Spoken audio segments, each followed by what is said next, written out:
प्रारब्धवश तुमको दिया है, उसको तुम्हें केवल दूसरों की सेवा में लगाना है, क्योंकि वो चीज मिली हुई है और वो दूसरों की सेवा के लिए मिली है।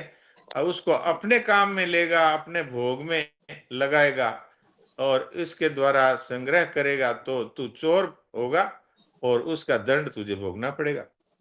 तो यहाँ पर समता की बात आई है और समता स्वतः ही होगी अगर हमें इससे कुछ फल की इच्छा नहीं होगी और कर्म करने में भी हम आसक्त नहीं होंगे, तो फल से हमारा कुछ लेना देना रहेगा ही नहीं। क्योंकि किसी ने 100 रुपए दिए थे, वो अब हमने गंगा जी में जा करके साधु और गौओं की सेवा में लगा दिए, अब उसके फल का तो कोई प्रश्न ही नहीं उठता।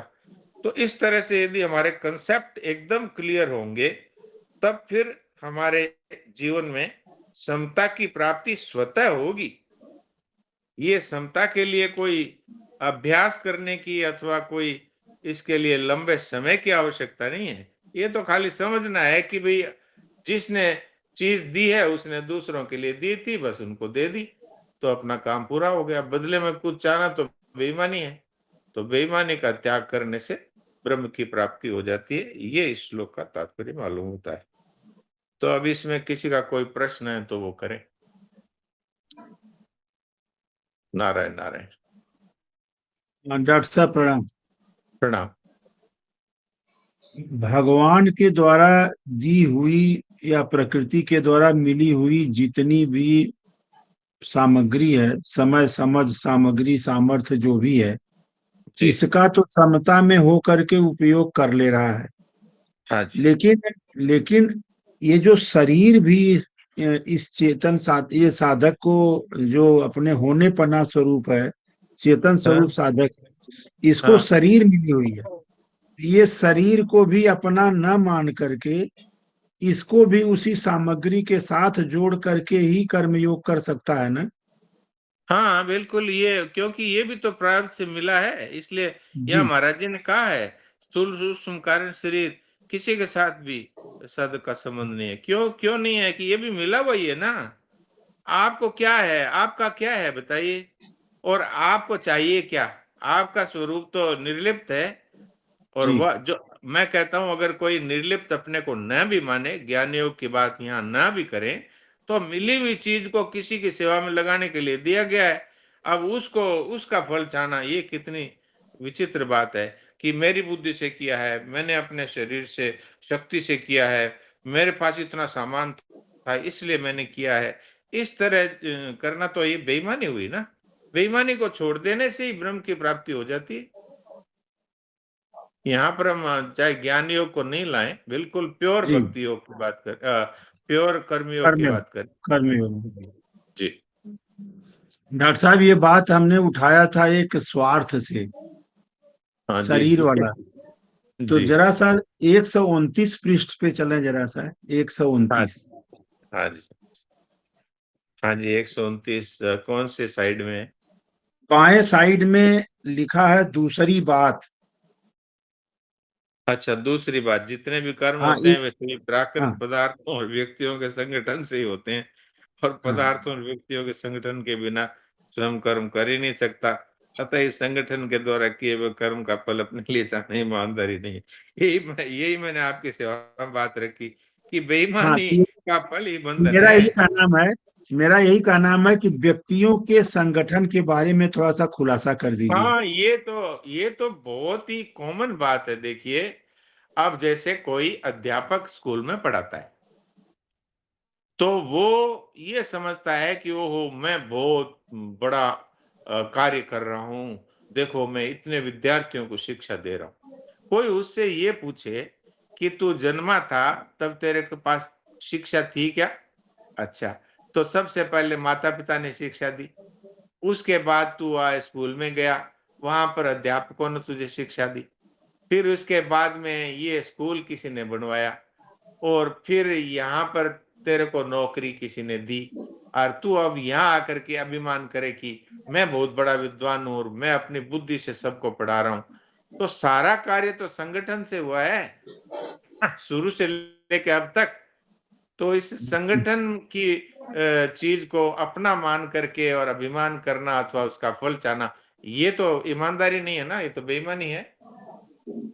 जी बिल्कुल बिल्कुल। संसार में जो कुछ भी हम करते हैं, अब जैसे मान लीजिए मैं अस्पताल में काम कर रहा हूँ, तो अस्पताल किसी ने बनाया है, मेरे को शिक्षा किसी ने दी है, और ये जो बुद्धि का विकास हुआ है वो किसी के द्वारा हुआ है, और भगवान ने जो कुछ दिया है वो दिया है। मेरा क्या है, यहाँ कुछ भी नहीं है। आपका नाम भी तो आपका नहीं था। आप जब पेट में थे तो क्या नाम था आपका, और क्या आपका वर्ण था? अ, हम ये अभिमान करते हैं, मैं ब्राह्मण हूँ, मैं क्षत्रिय हूँ, मैं वैश्य हूँ, मैं शूद्र हूँ। ये सब क्या है? ये सब दिया हुआ है। जो दिए हुए को अपना मान करके और उसका अभिमान करना, इसी का फल है ये जन्म मरण, बेईमानी का फल। जी। जी, बहुत बढ़िया। तो इसके पीछे डॉक्टर साहब मेरा लक्ष्य यही था कि व्यक्तियों का, समाज का, पदार्थ का, सबका हिस्सा निकाल दिया जाए, तो अपने पास कुछ मांगने के लिए बचेगा ही नहीं कि हम इस हद से हाँ, मांग सकते हैं कि हमको फल चाहिए। हाँ। जी यहाँ तो बिना संगठन के कुछ होता ही नहीं। जी आपके जी पास बिल्कुल। में क्या है? आपके पास में तो क्रिया करने भी सामर्थ्य नहीं है। जो नहीं है। हमारा जो वास्तविक स्वरूप है, वो तो अक्रिय है। जितने भी अपने को औजार मिले हुए हैं, सब मिले हुए हैं और छिन जाते हैं। कोई कह दे मिले हुए हैं, इसका क्या प्रमाण है? तो ये सब छिन जाते हैं। जो बचपन में जो सुनने की शक्ति थी वो आज नहीं है, जो देखने की शक्ति थी वो आज नहीं है, जो चलने फिरने की शक्ति थी वो आज नहीं है। तो ये तो दिया है और ले लिया जाएगा। जब तक है अपने पास, इससे कर दो सेवा सबकी, और बदले में कुछ चाहना तो मूर्खता है, बेईमानी भी है। जी। जी जी, बहुत अच्छा, बहुत अच्छा। प्रणाम डॉक्टर साहब, प्रणाम। प्रणाम। क्षमा करें, प्रणाम। मैंने ही ज्यादा समय ले लिया। अब कोई प्रश्न हो तो बात करें। जी प्रणाम डॉक्टर साहब। यहाँ पे प्रणाम। पृष्ठ क्रमांक 131 पे 48वां श्लोक है। वहाँ पे हाँ जी। योगस्थः कुरु कर्माणि, इस पैराग्राफ में जो पंक्तियां हैं कि आरंभ में एक बार सिद्धि असिद्धि में सम हो गए, तो अब हाँ। उस समता को हरदम साथ में नहीं रखना है, राग द्वेष करते रहना है। इसको जरा सा खोलिए ना प्लीज। राम राम। आरंभ में एक बार सिद्धि असिद्धि में, कोई ये न समझ ले आगे, ये आपने नहीं पढ़ा। आप इसको शुरू से पढ़िए। सिद्धि असिद्धि में सम होने के बाद उस समता जी में निरंतर स्थित रहना, ये योगस्थ होना है। कोई ये सोच ले कि हम शुरू शुरू में तो समता में स्थित रह गए, अब क्या जरूरत है, तो ये नहीं समझना है हमें। ऐसे ही कोई ये ना समझ ले कि आरंभ में एक बार सीधे सीधे में सम हो गए, तो अब उस समता को हरदम साथ रखने की क्या जरूरत है, राग द्वेष करते रहो। इसलिए भगवान कहते हैं कि समता में हरदम स्थित रहना है। नहीं, वास्तव में तो बात ये है कि आपका कुछ है ही नहीं, तो आप किस बात की सिद्धि मांगते हैं और किस बात की असिद्धि में आप नाराज होते हैं? जो कुछ भी होना है, वो डिपार्टमेंट तो आपके पास है ही नहीं। इसलिए वास्तव में तो आप तो हर समय ही सम रहें, ये बात कहिए। जी। जी। हाँ जी। और जी पूछ रहे थे कुछ। हाँ, नटवर जी कुछ पूछ रहे थे। डॉक्टर साहब प्रणाम। प्रणाम। मेरी एक जिज्ञासा ये है हाँ। कि जैसे कर्म करते हुए मेरे से जाने अनजाने में किसी का अहित हो जाए, हाँ। तो हाँ। उसका हेतु तो मैं ही बना ना। हाँ, अगर आपने किसी का अहित किया है तो शरीर के साथ एक होकर के, और धन संपत्ति और संग्रह के साथ एक होकर के, और बुद्धि और बल के साथ एक होकर के किया है, इसलिए वो तो फल आपको भोगना ही पड़ेगा। लेकिन उसका भी एक उपाय है। बताएं? बताइए ना डॉक्टर साहब। उसका एक ही उपाय है, और वो सदा के लिए ही सिद्ध हो जाएगा। वो ये है, की हुई भूल को फिर नहीं दोहराऊंगा, बस। अब भगवान सारा माफ कर देंगे आप। अब और कोई उपाय भी नहीं है। आपने मान लीजिए किसी को 2 थप्पड़ लगा दिए, अब आपके पास क्या उपाय है? अब आपके पास एक उपाय तो ये है, उसको जाके उससे हाथ जोड़कर क्षमा मांग लें, और फिर ये निर्णय कर लें, जिंदगी में फिर कभी मैं ऐसा नहीं करूंगा। की हुई भूल को फिर न दोहराने का व्रत लेकर और सरल विश्वास पूर्वक वो व्यक्ति सामने है तो उससे प्रार्थना करना, और व्यक्ति अगर नहीं है तो भगवान से ये कह देना अब मैं नहीं करूंगा। बहुत बढ़िया बात बताई डॉक्टर साहब, बहुत जी बढ़िया जी बात बताई। जी, प्रणाम। डॉक्टर साहब प्रणाम। हाँ जी, प्रणाम दायमा जी। हाँ, एक ये जो सुनने में भी आता है इसी श्लोक से संबंधित, ये ब्रह्म ज्ञान उपजो नहीं कर्म दियो छिटकाए। हाँ, ब्रह्म ज्ञान तुलसी उपजो नहीं कर्म दियो छिटकाए। तुलसी तुलसी ऐसी ऐसी आत्मा शायद शायद नरक में जाए। बिल्कुल, ये इसका थोड़ा भरोसा करिए। ये तो बिल्कुल सीधा सीधा ही है कि मन में सोच लिया मैं आत्मा हूं और कर रहे हैं भोग और संग्रह, तो मन में ज्ञानी बन गए कि मैं तो ब्रह्म ज्ञानी हूं, क्योंकि मेरे को पता लग गया कि आत्मा ही सत्य है और संसार सब असत्य है। तो अब क्या है, मुझे कर्म करने की क्या जरूरत है, मुझे न वो पूजा पाठ करना है, न कोई दान पुण्य करना है, न कोई मंदिर जाना है, मेरे को तो आत्मज्ञान हो गया। तो ऐसी आत्मा है वो नरक में चली जाती है, क्योंकि भोग और ऐश्वर्य में आसक्त है। नाम तो नहीं लेना चाहिए, लेकिन आजकल के बहुत सारे प्रवचन करता है वो इसी श्रेणी में आते हैं, क्योंकि भोग और संग्रह में फंसे हुए हैं। मान बढ़ाई पूजा आरती इसी में अपनी पूजा करवाते हैं, अपनी ये सब करवाते हैं, तो वो सब वहीं जाएंगे, और उनके चेले तो वहीं जाएंगे जहाँ गुरुजी जाएंगे। जी बहुत सुंदर, बहुत सुंदर जी, बहुत जी बढ़िया। जी, राम राम राम राम। प्रणाम प्रणाम डॉक्टर साहब। प्रणाम प्रणाम।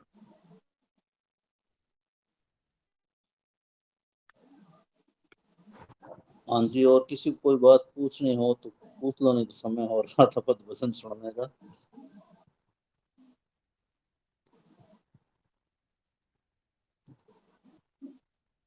हाँ जी डॉक्टर साहब। महाराज हाँ बोलो सुनील दास जी बोलो।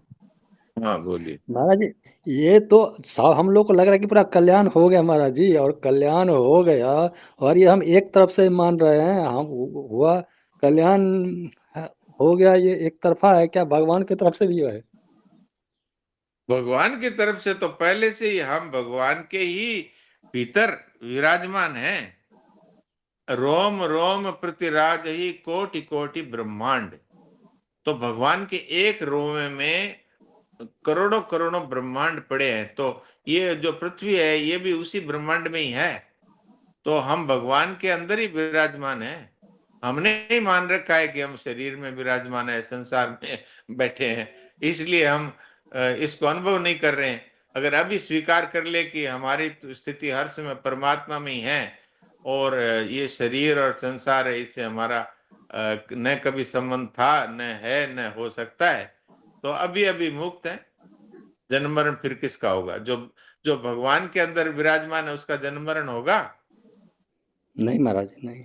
हाँ, तो चाहे आप सेवा से भगवान में समा जाएं, और चाहे आप असत संसार से संबंध तोड़ करके ममता कामना अहंता छोड़ करके भगवान में समा जाएं, और चाहे आप भगवत शरणागत होकर के भगवान में समा जाएं, है तो वही इतनी ही बात। उसमें कोई तप जप और कोई बहुत बड़ा साधन और वर्षों तक कुछ करने की आवश्यकता नहीं है। अभी अभी स्वीकार करें, ये बेईमानी और मूर्खता यही छोड़नी है बस। और ये मनुष्य जी शरीर महाराज के सिवाय और कहीं छोड़ नहीं सकते। जी, जी, यही मनुष्य शरीर का लाभ उठा लेना है महाराज। और क्या। और इसमें देरी का कोई काम नहीं है। हमारे दिमाग में एक बात घुसी हुई है कि हजारों हजारों वर्षों तक मुनि तपस्या करते थे, वो चीज हमको ऐसे कैसे मिल सकती है? और वो तो कोई बड़े बड़े महापुरुष, बड़े महात्मा, बड़े वैराग्यवान जो गुफाओं में बरसों तक घुसे रहते हैं, उनको ये तो प्राप्ति होती है। ये बात छोड़ दीजिए। अभी अभी प्राप्ति हो सकती है। महाराज जी ने तो ऐसी सरल सरल बातें बताई, और गीता में भगवान ने यही बातें कही है। वो द्वापर का अंत हो रहा था, तो भगवान ने ये सोचा कि अब कलयुग के जीव है, उनसे ये तपस्याएं लंबी होगी नहीं, तो इनको ऐसी बात बता दो कि बस स्वीकार करा और कल्याण। तो ऐसी बातें गीता में भगवान ने कह दी। जी, जी प्रणाम महाराज, प्रणाम। प्रणाम।